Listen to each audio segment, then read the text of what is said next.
Hello, welcome to my channel. My name is Joy Elizabeth, and my channel is primarily about my embroidery journey, and I take you along on the way and show you the things that I've learned. I may not know everything, and a lot of what I'm doing, I'm learning as I go, and I take you along with me. So this is one of those cases today where I'm learning a little bit as I go. I've done one before, but today I wanted to do it a little bit different. I know around Easter these become super popular to do the bunny ears. This is a little puppy dog. I have two of them that I need to do today, and I'm doing both ears. I'm doing the name on one and the year on the other. So I just think it's going to look better if it doesn't have the embroidery on both sides. So I am actually going to go ahead and open up the ear, embroider it, and then close the ear back up. I already did one side here, and I also did go ahead and use a knockdown stitch, which is not something that I normally like to do. Usually with this kind of plush, whether it's stockings or blankets or stuffed animals, usually I just try to use a bulkier, beefier satin font and then give it like a little haircut around and cut around. I just wasn't feeling it for this one. I don't know why I decided to do the knockdown stitch this time. Like I said, it's not something that I normally do, but I did go ahead and use the knockdown stitch. I did still trim a little bit because it just was like, I don't know, it was like a stark, not stark, it was a drastic contrast between the knockdown stitch and the fluff. So I did kind of try to taper it a little bit. I don't know. Like I said, this one's a little bit newer to me. It's not something that I do a ton. For some reason, I don't do a lot of Easter things. I know we're nowhere near Easter, but this just makes me think of the bunny ears. And I know those are super popular and y'all go crazy with them. But listen, I ain't trying to trace, can't talk this morning.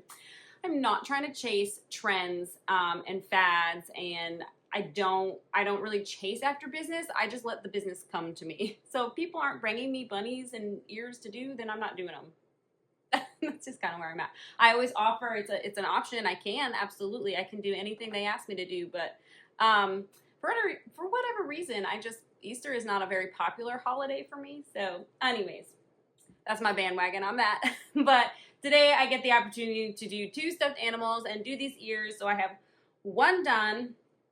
I have one kind of hooped up here with the next name ready to go, and I will walk you through how I set it up. I use Embrilience. I will double check exactly which Embrilience allows you to do the knockdown stitch, and I will mention that when I'm in that part. This will be broken into chapters, so if you already know how to do that or you're not interested in the knockdown stitch, feel free to skip ahead to where I'm opening up the ears and hooping them. I'm going to walk you through how to do the year on this one. So I'm going to go ahead and stitch this one out off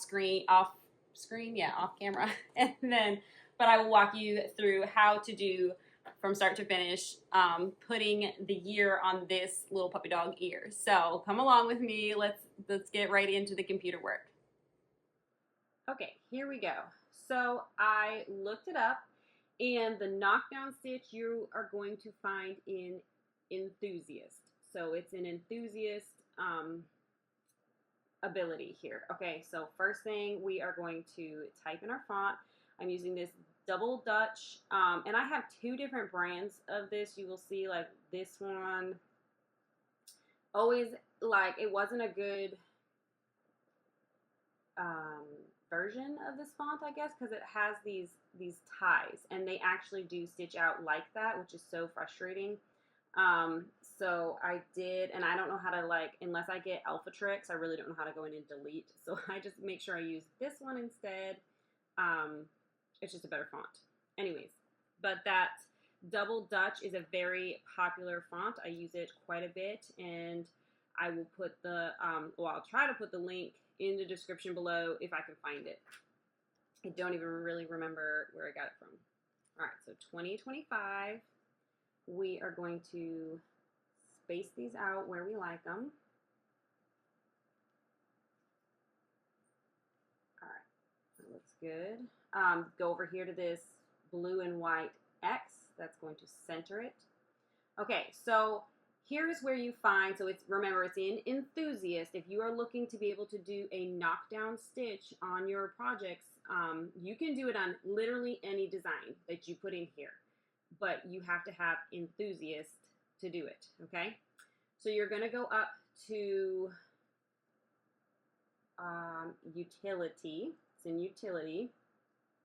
So when you bring your mouse up to the top portion of your computer with, well, this is on a Mac too. So if you have a PC, I can't help you because I haven't used a PC since I was probably in high school. I don't remember.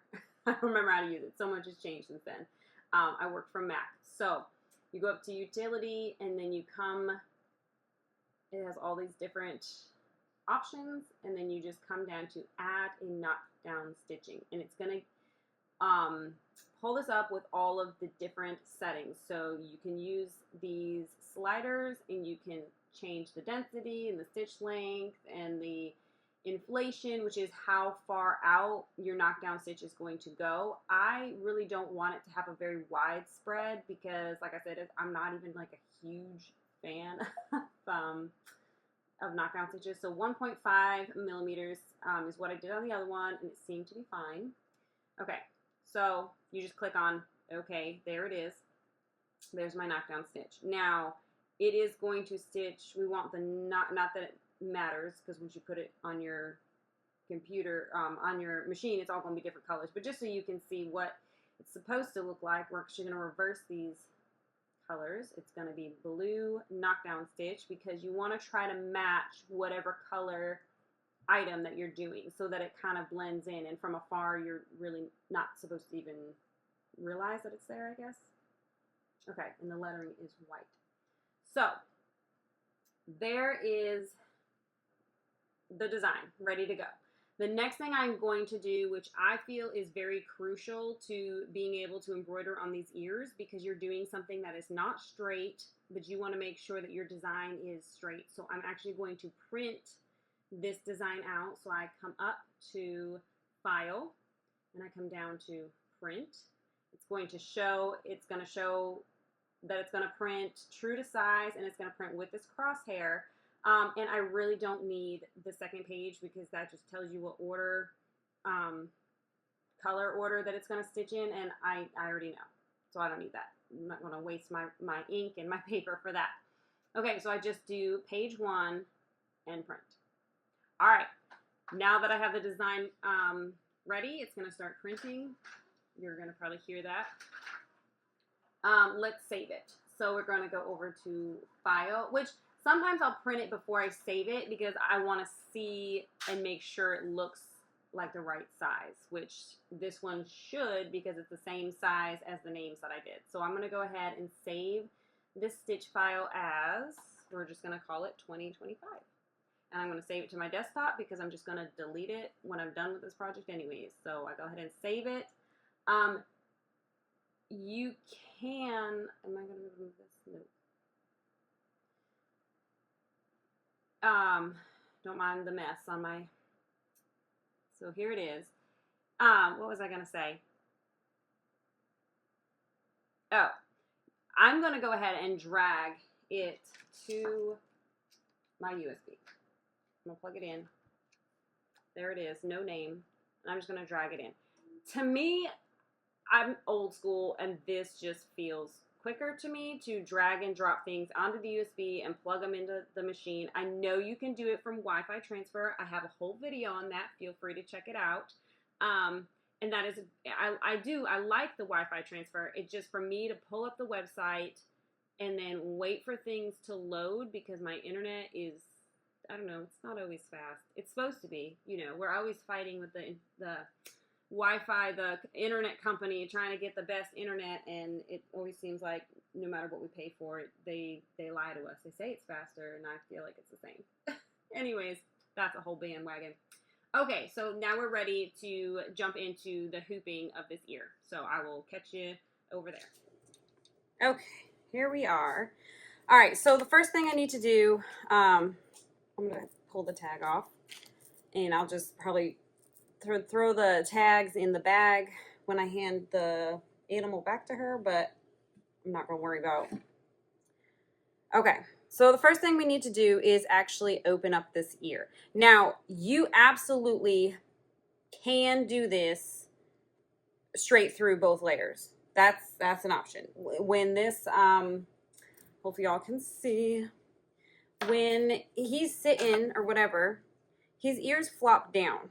So it's really not like you're going to see much on the other side, but just as my personal preference, and you don't have to open up the ear if you don't want to, but I'm going to go ahead and open up the ear. So I just move the fluff out of the way until I see the stitching, and I come in here with my stitch ripper, and once you get it started, it pretty much just pulls apart. Let's see.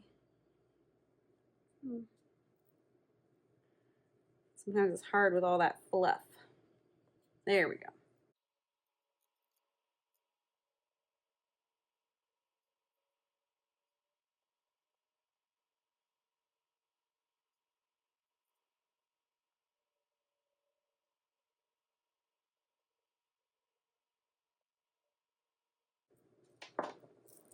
Okay, so I don't open it all the way. I just open one whole side of it so that I can get, which side are we doing? This top side nice and flat. And let me see. I actually opened the opposite side from what I did last time, which is fine. I just have to remember which way the design is going. Okay. Now, let's get, I'm using the freestyle station with my 5.5 Mighty Hoop attachment and my 5.5 Mighty Hoop today. I'm using tearaway stabilizer from Richwood. Oh, I gotta grab some scissors.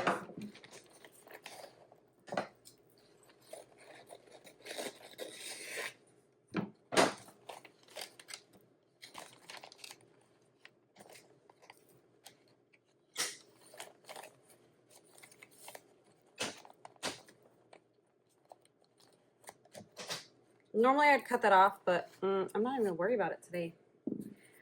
Actually, I'm not liking how I'm gonna recut.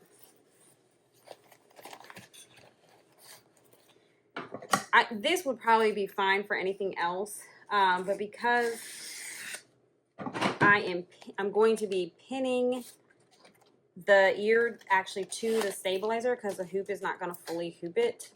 I want to make sure that I have plenty of stabilizer covering that mighty hoop. So that feels better. And we'll just... All right. Okay, here's the design we printed. I'm going to go ahead and cut it out. Now, here's why I said this is kind of crucial to doing these ears, okay? And this is my opinion. Like I said, I don't do these a lot, so I'm definitely not an expert, but just taking you along for how I'm doing it today. All right, let me move this out of the way real quick.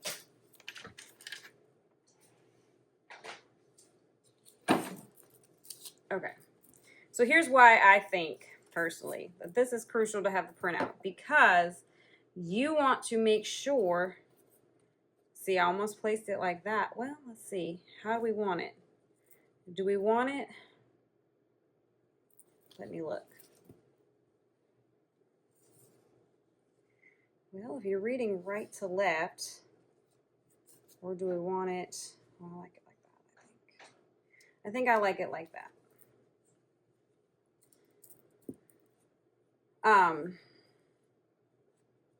So we want to make sure that we place it similarly. Now, if you're only doing one ear, one side, you don't have to worry so much about making them look similar, right? But I still personally would want that printout because I would want to make sure that it's going to be hooped straight. How do you hoop this straight if there's no straight line, right? Now I'm going to have the crosshairs to be able to show me where my straight lines are.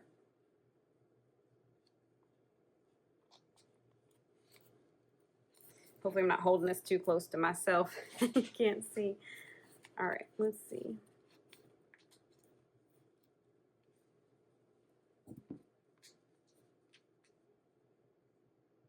I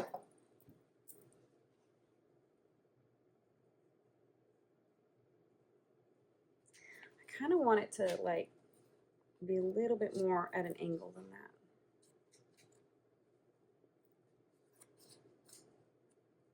I wasn't able to angle the full name that much because it was kind of long. I still feel like I should have even angled that a little bit more, but all right, let's see. Oh yeah, that's cute because his head is kind of like crooked anyway, so it makes the number look even more visible. Okay. All right, so now we're ready to bring the freestyle station back up. Okay. All right, the other thing I'm going to do, which, and again, like I mentioned in my last video, not everybody loves using basting spray, and I am aware of that. This is definitely one of those things that you use it if you like it. If you don't like it, you can skip it. But today, I would highly recommend you use it because I know that the complaint is, oh, it leaves a sticky residue, which is not my opinion. But anyways, it's going to be on the inside of the ear anyways. Now, if you weren't opening up the ear, you know, I would think twice about maybe using this because with all that plush, you know, maybe you wouldn't want to have a sticky, you wouldn't want to mess with that maybe. Thinking about it. But I'm opening up my ears. So I'm going to use quite a bit more than I probably normally would use because I want to make sure this gets a good hold on here, okay? All right, so now I'm kind of eyeballing this crosshair on this ear to make sure it's straight. And I know everything else is going to be wonky. Don't worry, we're going to pin it. We just want to make sure that we flatten out what we can flatten out. Okay. Let me see. I'm gonna get my ruler just to make sure. Okay, that looks good. So I'm lining it up with this line, and then there's a little notch right there that's the center. Okay. All right, now without trying to move him. All right, which way do I want to have my notch? I think it'll work fine this way. Okay, I know this isn't gonna hoop the whole guy, but it's gonna hoop enough to help us, right? Okay, so I'm gonna move this right out of the way. I don't have a ton of table space, so I do the best I can. All right, let me make sure you're all on screen. Okay. Now, the next thing we're gonna do, and I put mine in a Ziploc bag because I'm in the South, y'all. It's humid down here. So I always keep my water-soluble stabilizer in a bag. But anyways, we are going to use a piece of water-soluble on top. Even though we're doing the knockdown stitch, that doesn't matter. It's still a plush. We still want to use a piece of water-soluble. Now, hold on a minute. I know. I've got my printout there. So here's what we're going to do. I'm gonna put a pin here so I can kind of see. Let's see. Maybe I'm not gonna put a pin there. I'm gonna put it over here. Nope. Oh my goodness. See, there's so much plush. We're just gonna take it off and hope for the best. What I do see here is it's higher than this middle line, but my crosshair right there is pretty much lined straight up with that. So I know that's always like the tricky part, and if you guys have a solution for that, I suppose I should put my water soluble on while I'm placing this, right? But I don't know. I didn't do that. Okay. All right. Now with this plush, I like to use pins with bigger round ends. If I use any of these pins here, without the big round end, those are going to be completely lost in that plush. That's just a little tip for you. All right.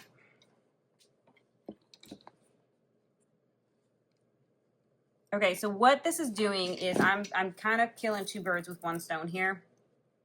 I'm pinning the ear down and the water soluble at the same time, right? Okay, so we're going to line up with that. We're going to make sure that the tip of that, I'm just making sure it's all flat.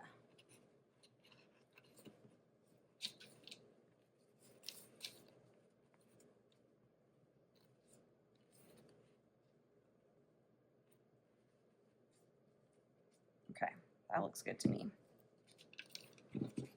We want to pin this back on because we want to line up our needle with that when we do our trace. Okay, so now we can just pin all of the rest of this down so it's not going to go anywhere while we're stitching.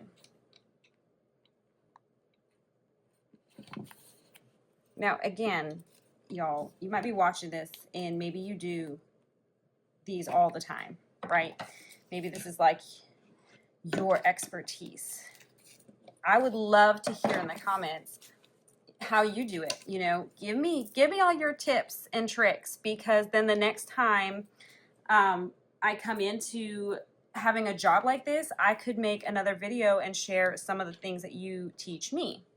So, you know, I love hearing from y'all and hearing different ways to do different things.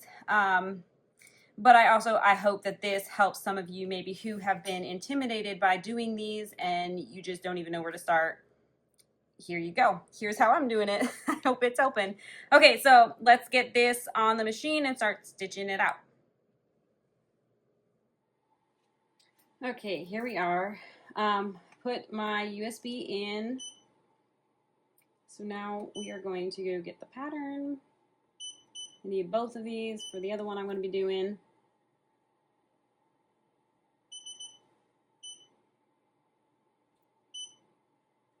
Okay, we're going to do the year.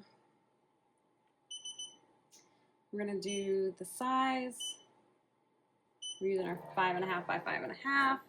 And I always like to pick the size before I put the item on the arms of the machine, because you know it moves, and then if you have an item on there, it can like rip it off. So you don't want to do that. So I make sure that I put the hoop size before I put the item on. So now let me go get the little puppy. Okay, here it is. And this, I know he's dangling here, if you can see. But I didn't have any problem the last time with him dangling, so we're just gonna let him hang down there.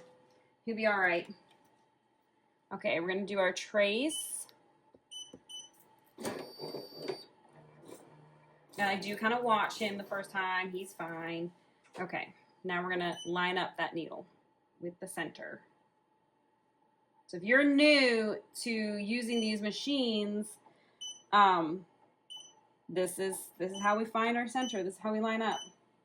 So it's going to be on needle 1. So you do that trace and it's going to automatically put it on needle 1. And then you're going to use the arrows on your machine to line up your needle with needle 1. And then I'm going to do a trim. That's going to do two things for me. That trim showed me exactly, because if you can't tell from when it's pulled down, it shows me exactly where the needle is. It's right there where I want it to be. It also pulls this needle 1 back up, so that way it's not going to damage anything. When you do your trace again, whatever, you can trace it with this down, but you best be sure that it's going to fit inside of this hoop, because I've already myself done it and I can tell that this foot here is slightly bent. It's not affecting the needle at this point, but you know, I've done some traces and I've hit, good Lord, we've all done it. We've all done it. Anyways, so, but you want to make sure if you're going to trace with this down that it fits inside of the hoop, right? All right, so we're good there. I'm going to pull this paper out. And then I'm going to real quick pick the colors, which I've got 4 and 2, it looks like. So we're going to stitch out the blue color first, which is that knockdown stitch.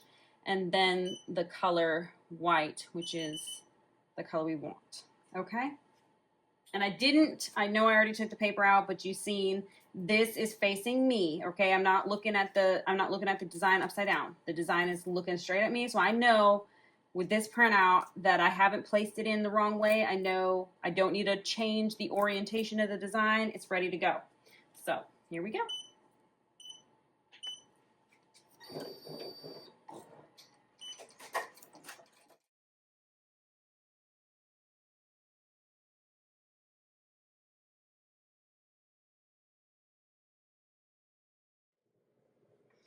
Okay, so that was a good little stitch out. Everything went well. Now we just pull all these pins, and again, that's why I like those ones that are a little bit bigger, because then I can find them all. Then we can pull our water soluble off, because it's tear away. It just tore right out of there. Okay.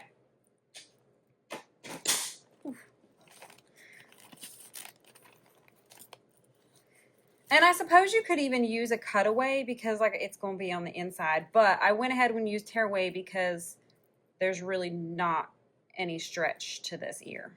So I'm going to get in here. Let's see. I'm not sure where my tweezers are. I like to pick out, I know it's water soluble, but I'm going to try to pick out all that I can. Okay, and then here's the other thing about that spread that I was talking about.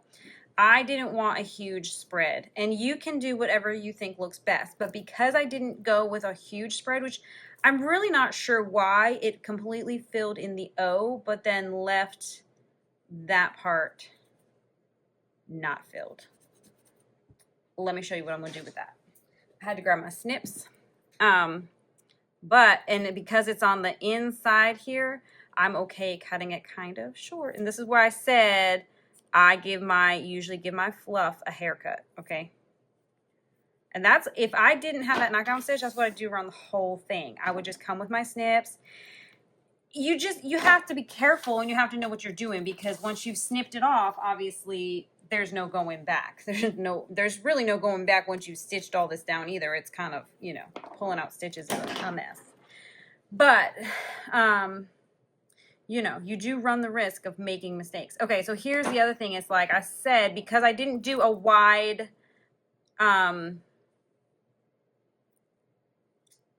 what's the word I'm looking for? Hello, I've said it. Anyway, since I didn't make that knockdown stitch go out wide, you see how it's like there is a contrast here, right? So this is what I was talking about, where I just kind of come in with my snips, and I'm not going to cut it all the way down like I did with this. I'm just going to taper it.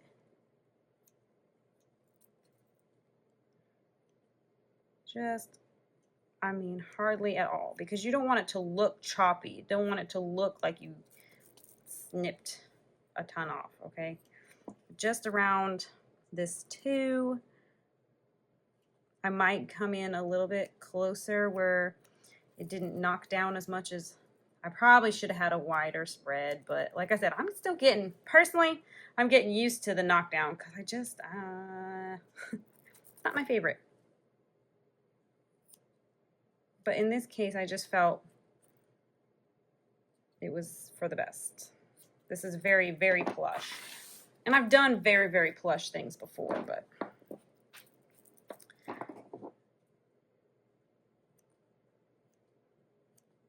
and not used a knockdown stitch.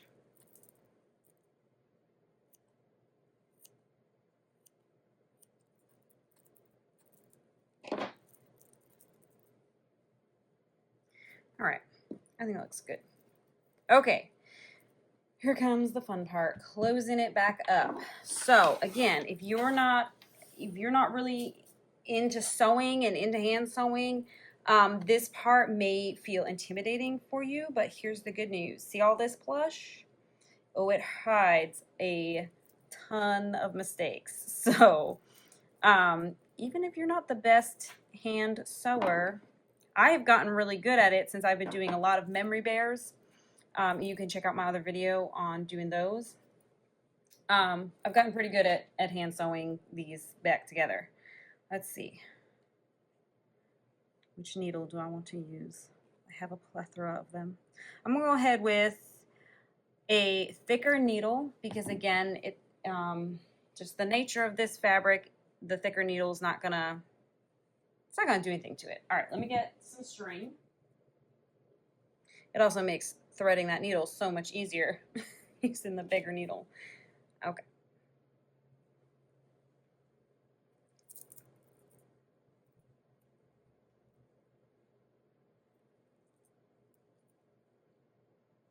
That wasn't the greatest knot. It's so funny, like, you know, you do things a million times, but when you're trying to do it on camera for people, sometimes things just don't go easy. Okay. Okay, so we are going to line up his little ear, and it's already kind of still curved over from before. And like I said, it's gonna hide a lot, all this plush, so I'm not too worried about it. Okay, we're gonna come on the inside of one of the sides, not try to take all my pins with me. Goodness.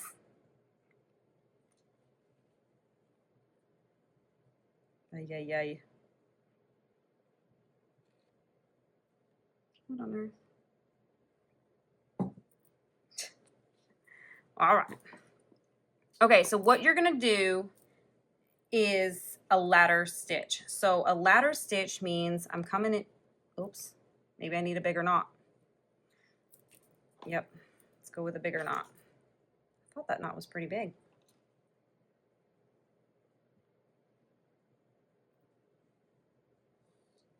The other thing I can do is come up and down and then come through this loop, and it's not gonna go anywhere. All right, make sure nothing's in your way because apparently it's gonna get caught on everything. Okay, so what a ladder stitch is I'm coming out through this side of the fabric, right? I want to come through, you gotta find the fabric with all this plush. I'm gonna come through this side. On the inside here, we're gonna come up some and come back through, okay?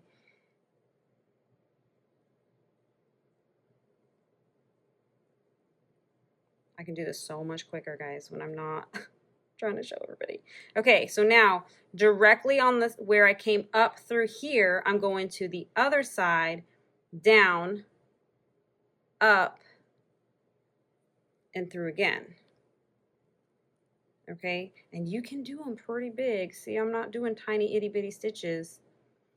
And so what this is actually going to do, believe it or not, is make like an invisible stitch. If it didn't have all this plush, it would be nearly invisible. Let me show you. Here's a scrap piece of paper. So say this is your fabric and this is your fabric, okay? Here's your thread. You're coming up on this side, right? You're going directly in on this side. Underneath the fabric, you're traveling down, coming up, and then going directly across and back down. If you angle it at all, you're gonna see all those stitches on the outside.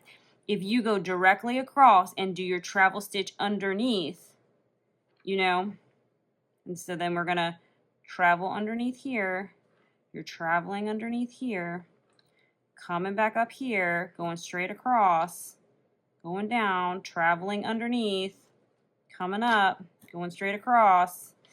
If you're going straight across, it's gonna pull it tight and you're never gonna see any of these stitches. You're never gonna see them anyways because it's plush. So even if you go zigzagging crazy, that's fine. That's fine. But this is, I'm just trying to explain to you what a ladder stitch is. So that is a ladder stitch. I'm coming straight across, down, traveling back up through,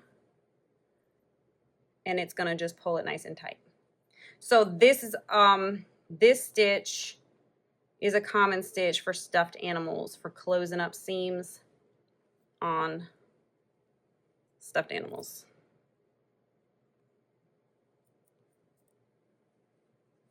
So again, you can do you. If you don't want to open it up, if this is just taking up way too much of your time and this is just not worth it, that's fine. go ahead and stitch through the whole thing. And honestly, it's got so much plush, maybe, well, it would have knockdown on both sides, wouldn't it?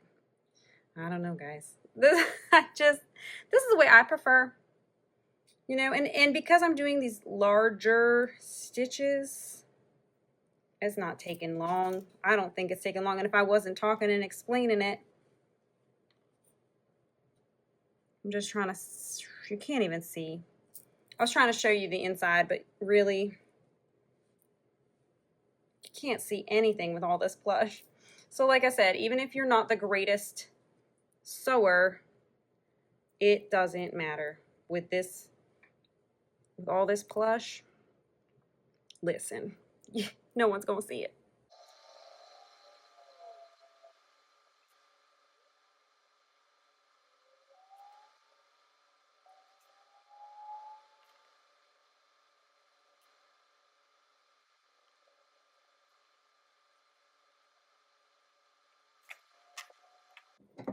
All right. You can't see him. I'll have to pull it back, but he's done.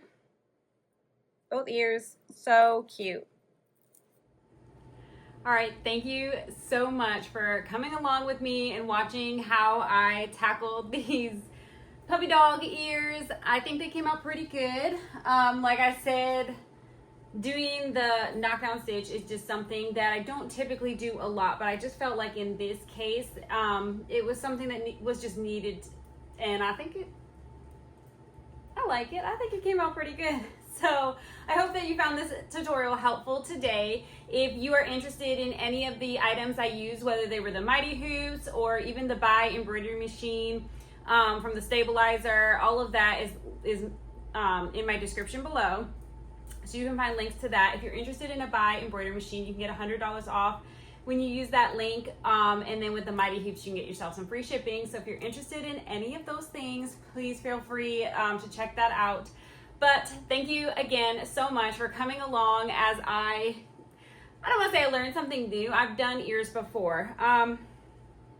The last time I did them, though, I do think I stitched straight through the whole thing. They weren't as plush, and I didn't do the tack down stitch. Getting them to line up, I would say, is probably the trickiest part, is getting them to line up the way that you want, especially when you're doing multiples like I did today, because you want them to be similar. So that would probably be the trickiest part, but having those printouts really helps, being able to print it and see exactly how it's going to look before you even hoop it, to pin it on and make sure it's straight before you even hoop it. And then with that crosshair, it just helps to hoop things a little bit straighter. So that, I guess, would be my biggest tip for you today. But thank you guys so much again for coming along, and look forward to videos in the future. I have a couple orders for Chanel sweatshirts, so I haven't done those yet. So I'm kind of excited to try those. I know that they were, like, again, I said, I do not chase the trends and the popular things. Because when I've tried in the past and I've tried to post things that I was like, oh, this is really gonna sell and this is gonna do great, and it just kind of flops. Like, for instance, this is a little business talk for you, and maybe you have a different experience than I do, but I had a loyal customer reach out, and she showed me the Make Heaven Crowded sweatshirts, and I know those have been around forever. That's nothing new, but in light of our country and what's going on, they've become popular all of a sudden on TikTok or something. She's like, you need to make these. So I have a pile of shirts that are for myself, really, that I'm like, oh, I want to embroider and make cute shirts for myself, and they just sit on my desk because I don't have time. So it was like, it's a couple of fonts, guys. It's so easy. So I was like, sure, I'll make one for myself, post a picture, see how it does. I made one for myself, and I ended up making one for her, and I posted it on my Facebook page, and I got tons of likes. Not really even that many shares. A lot of times, if something is like really grabbing the attention of my clientele and my customers, I noticed it gets shared a lot within the first hour of being posted. This one kind of fell flat, and I don't know why, and maybe because I did it on a t-shirt and not a sweatshirt, but it is hot down here, y'all. It's like, whew, I think yesterday I got in the car line to pick up the kids, and it was like 89 degrees still. Granted, for us, that's a little cool. And I actually opened the windows, but it's still hot. So it's not really sweatshirt weather. So I didn't do it on a sweatshirt. I did it on a t-shirt. And they just didn't sell. They didn't grab any attention. I didn't sell any of them, which, I mean, I didn't lose anything because I like it and it was a cute shirt for me. My friend who suggested it liked it and it's a cute shirt for her. So I sold one. I sold one to her. So, but that's just kind of been my experience when I try to make something without the sales to back it. It's a little bit of a gamble sometimes, and sometimes it does well and sometimes it doesn't. These, you know, my sweatshirts, they do amazing. And so, but again, even with those, it started out, I had one customer want one, made one, took a picture of it, posted it, and then it went, I wouldn't say viral. I like to keep myself local. All of my business is local. So I guess viral as far as the local business is concerned, I sold quite a few. So, and then even the cheer coach reached out to me last year and I made a bunch for the cheer team. So anyway, so that's how I kind of do it. I don't chase after the trendy things. So rewind all to say, I'm super excited to do those yarn. Let me grab it. These yarn Chanel sweatshirts using the yarn. So I've gotten, actually it was weird because I haven't even posted the picture yet. I got one request, that's what the yellow's for. I ordered the sweatshirt. She wants one of those split side ones that were like super popular way back when. I don't know if they're not popular anymore, but I couldn't find one. So I ordered one from Walmart, but it's coming from China. So I'm still waiting on it.